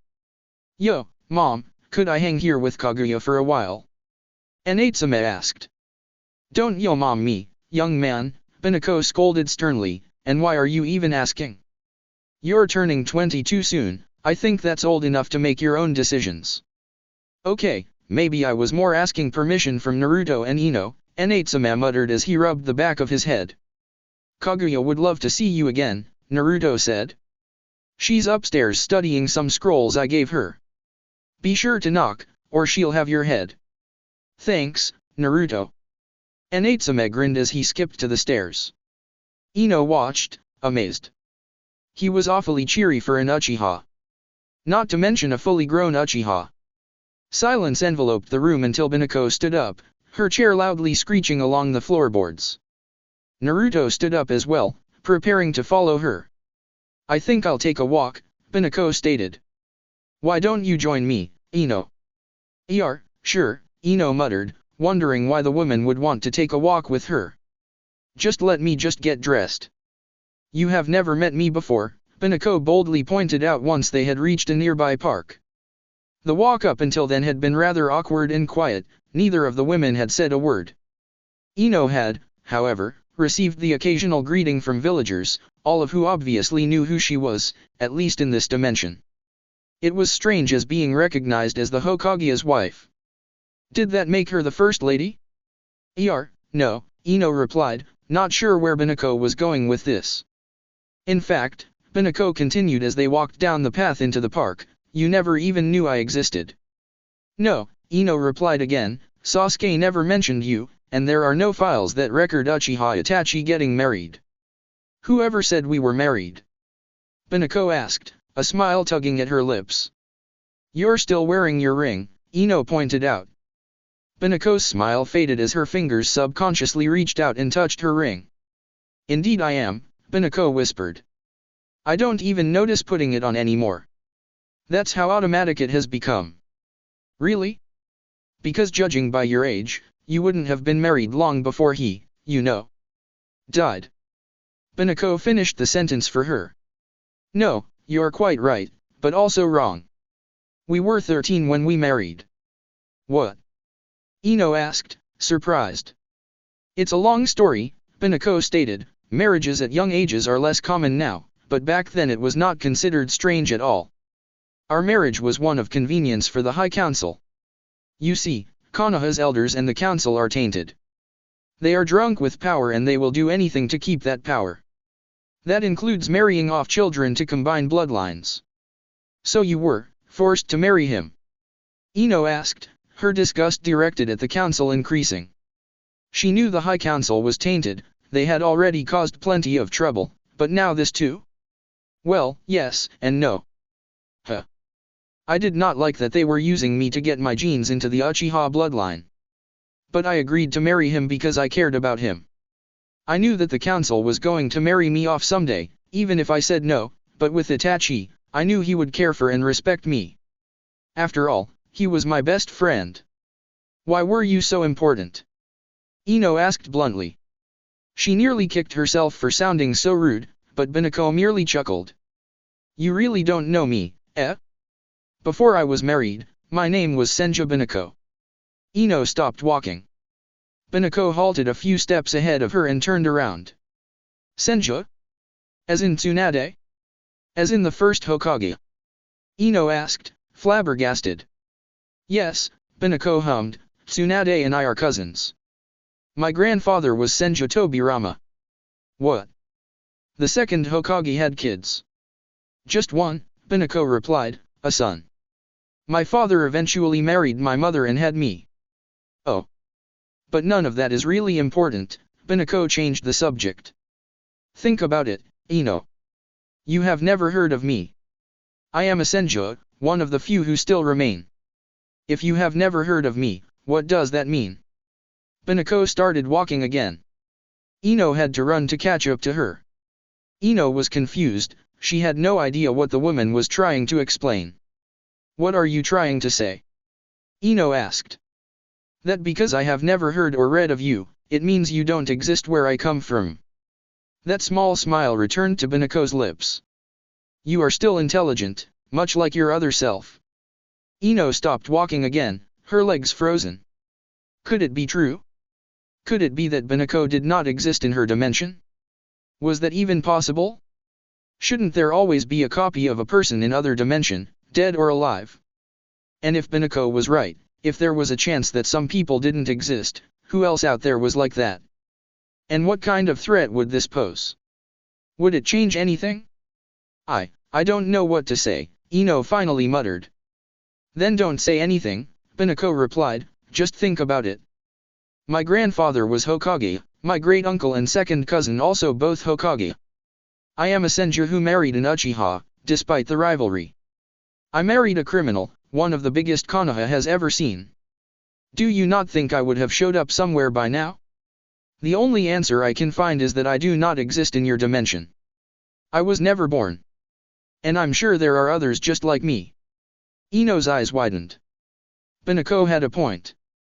And it all made sense. But she had no proof. If only she could contact older Ino. Meanwhile, with 37-year-old Ino. Blue stared at Blue. Ino and Naruto were sitting across from each other in a tea house, tea steaming before them. They had decided to sit down and try to decipher a way to reverse the transfer, but neither of them were coming up with any ideas. If only I had my notebook, Ino sighed as she rubbed her temples with her fingers. Naruto frowned. Notebook? Naruto asked. Yes, Ino replied just before she took a sip of her tea. She let the liquid roll around in her mouth, savoring the taste, before putting her cup down. I created the 5 dimensions to heaven. It took me several years to get the formula, and then I realized it was too dangerous for normal use. So I stopped and labeled the technique forbidden. The notebook has all your formulas in it. Yes. And other notes and scribbles. If I had it I could go over it all again, and try to find what I am missing. Didn't you tell Ino through Gaara to essentially do that? Well, yes, Ino sighed, but not in those words. And there's no guarantee that she will understand the formulas. Oh. Ino sighed and pulled her fingers through her long hair. She had let it loose when they arrived because she had been developing a headache from having it up all day. It was just barely past 5 and the sun was slowly setting over the horizon. She had spent the whole day with Naruto, feeling the most comfortable with him. He also seemed to enjoy her company, despite the whole "we're married in another reality" thing. What I would do to openly communicate with the other side, Ino grunted, that would allow me to work with Ino. We could find the answers together. Why not try to communicate like the last time? Naruto suggested. I told you, Ino huffed, annoyed, it's dangerous and gave me a bloody painful headache. Naruto smiled sheepishly and silence ensued. The two sipped their tea, at a loss for what to do. Suddenly an idea struck Naruto, who jumped up, excited. I got it! He shouted. What? Ino asked, surprised at his sudden outburst, but enjoying it much the same. It was good to see him energetic. You said you ended up communicating with Gaara, right? Because he has an open mind or whatever? Naruto asked. Yes. Ino asked hesitantly. Where was he going with this? Well, Naruto hummed proudly, why don't we ask Gaara to do it? Ino frowned. I mean my Gaara, the one from this dimension, Naruto continued to explain. Maybe he's open-minded too? Maybe he could communicate with Gaara from your world without the side effects. Ino blinked, allowing Naruto's words to sink in. Her first thought was, that it would be impossible, Gaara was not from the Yamanaka clan and therefore he could not use the mind transfer that was needed for the technique. But then a tiny voice interrupted that thought, reminding her that Gaara did not need to be from her clan to be able to communicate mentally. Her thoughts wandered to a memory, distant but important. It was the memory of when she first found out that Gaara was special.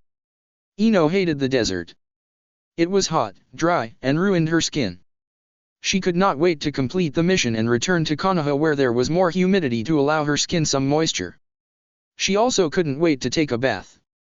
Nevertheless, Ino was a kunoichi and she persevered, no matter the condition. She was 16, a skilled mind transfer user and already 2 years a Chunin. She usually worked with a team and sometimes was even team captain, but this time she was on a solo mission.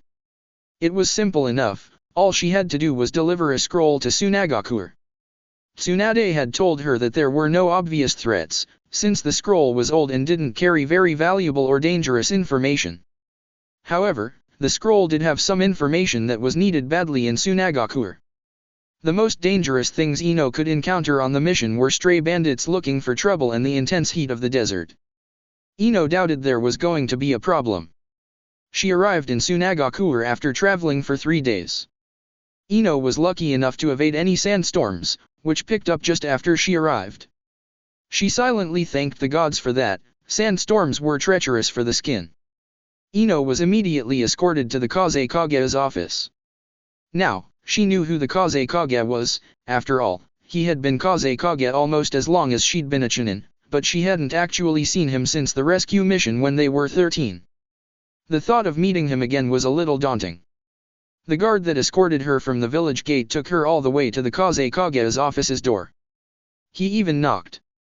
She found this a bit odd. It was almost as if he thought she was a child that needed babysitting. But she shrugged it off. She shouldn't be thinking like that. There was no response from the other side of the door, and the guard frowned and knocked again. Ino just waited patiently. She wasn't really in a hurry. She could not return to Konoha until the sandstorms stopped, anyways. Then, she felt it. It wasn't strong or obvious, but she felt a familiar sensation in the back of her head. It was the same tingling feeling she got when training with her father. He would try to invade her mind and she'd block him. It was the same light, prickly sensation that occurred just then, as if someone was trying to enter her mind, but at the same time it wasn't quite the same, because she did not feel threatened. It was almost as if someone was tickling her in the back of her head. And then it stopped and the door opened. A blonde woman stepped out, who Ino immediately recognized as Tamari. "Oh," Tamari said, "you're here. You can go in." Tamari stepped aside, allowing room for Ino to enter. She thanked Tamari, who merely smiled and closed the door behind her. Ino looked straight ahead at the desk. Behind it sat Gaara, perfectly calm, dressed in black. He was staring out the window. "I have just arrived from Konoha," Ino stated, "with the scroll you requested. The Hokage has also included a letter addressed to you." Gaara ignored her. Ino felt a twinge of annoyance. What kind of leader ignores a ninja from an allied country? Ino tried to get Gaara's attention. "Lord Kazekage?" The tingling sensation returned. Then, Gaara turned to face her, and a shiver ran down her spine. His eyes were blank. The normal green-like eyes were very pale. It looked almost as if he was possessed. Ino panicked. Should she call for help? Was this normal? And then, just like that, Gaara snapped out of it. His eyes returned to normal, and the tingling disappeared as well. "My apologies, Ino. I was talking to someone," Gaara apologized, as if nothing out of the ordinary had just occurred. "Talking to someone?" Ino asked, dubious. Who on earth could he have been talking to? Gaara noticed his slip of the tongue and sighed. That did not make sense. "Never mind. You have the scroll." Ino nodded and handed him the scroll, along with the letter from Tsunade. Ino was still trying to figure out what had happened. She was so preoccupied with it that she hadn't even realized that Gaara had addressed her by her first name. It was only 2 days later, when Gaara was once again in a similar trance at breakfast with his family, that Ino finally cornered him. "Gaara." Ino approached him in the living room as he was preparing to leave for work. She had been staying in a hotel for the past 2 days, waiting for the sandstorms to pass, but Tamari had been kind enough to invite her over for breakfast. "Yes." Gaara looked up from a scroll he was rolling up to put in his bag. "This is going to sound really weird," Ino began, "but I've noticed that you go into trances sometimes. Your eye color changes, and this tingling sensation appear in the back of my head. It's almost as if you're trying to invade my mind, but with my training I have barriers against it." Gaara frowned, but he did not say anything. If Ino didn't know any better, she'd have said he suddenly seemed nervous. Look, Ino sighed, I've done some research and I think I know what's going on, but I just thought I'd ask you first. Gaara smirked. You have a theory? I'd like to hear that. Ino raised an eyebrow, surprised that he wanted to hear what she had to say. She had read about his condition before. Her father had also told her about it. It was rare, believed to be impossible, but her father always warned her that it could happen. And because she was sensitive to minds and how the brain works because of mind transfer, she would sense it, just like she could sense other mind transfer users. Well, Ino hummed, the general population call your kind psychics. Gaara seemed uncomfortable at her use of the word. I hate that word. Ino blinked, surprised. Did that mean he was admitting to it? That she had hit the nail on the head? I was right. Ino asked, flabbergasted. Wow. What abilities do you have? Gaara sighed and looked away from her. Precognition. I've also had some run-ins with telepathy. Ino's eyes widened. Precognition? As in, seeing the future. Gaara turned back to her and raised an eyebrow. I don't even know why I am telling you this. Only my family has ever known. Huh, was all Ino managed to say. Guess that makes me special. So, who were you talking to the other day? What? Gaara asked, confused. You told me you were talking to someone in your office, Ino pointed out. Who was it? Gaara was quiet for a few minutes. He seemed to be debating with himself whether he should tell her. Ino knew he did not have to, she was sticking her nose into this business after all. But she was curious. She had never thought the legends of psychics were true. And to think she could sense them.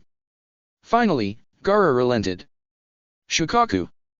Ino blinked. Who was, oh, right. Shikaku was the one-tailed Biju. The one that had been sealed into Gaara before he was born. And also the very same one that had been extracted from him several months earlier. Shikaku! Ino exclaimed. But he's been extracted and sealed by Akatsuki. How on earth could you still communicate with him? Heck, why do you still communicate with him? Gaara smirked. The Akatsuki's seal does nothing to block telepathic links, if you can manipulate them. And my reason for communicating with him is really none of your concern. Right, Ino hissed. So Gaara could still communicate with the demon that had lived inside of him. Can you communicate with the other Biju? I can, Gaara replied, but I don't. I've only ever spoken to 2 Biju. I've mainly communicated with Shikaku, obviously, but I have also spoken to the Kyuubi once. Really?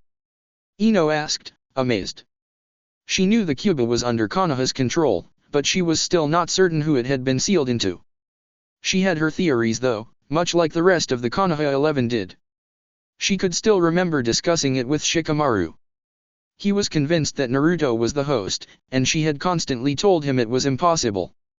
And then she befriended Naruto and started training with him. His stamina was insane and he healed very quickly. That tipped her off. And the markings on his cheeks were also a bit of a giveaway. But she had to admit she liked his whiskers, they made him cute. Yes. Now, have I satisfied your curiosity? Ino. A voice snapped her from her memory. Ino looked up into Naruto's worried eyes. She smiled. Sorry, just remembering something, Ino replied. I don't know if Gaara here would have the same abilities, or even just a hint of it. But we have to try. Naruto grinned. Great.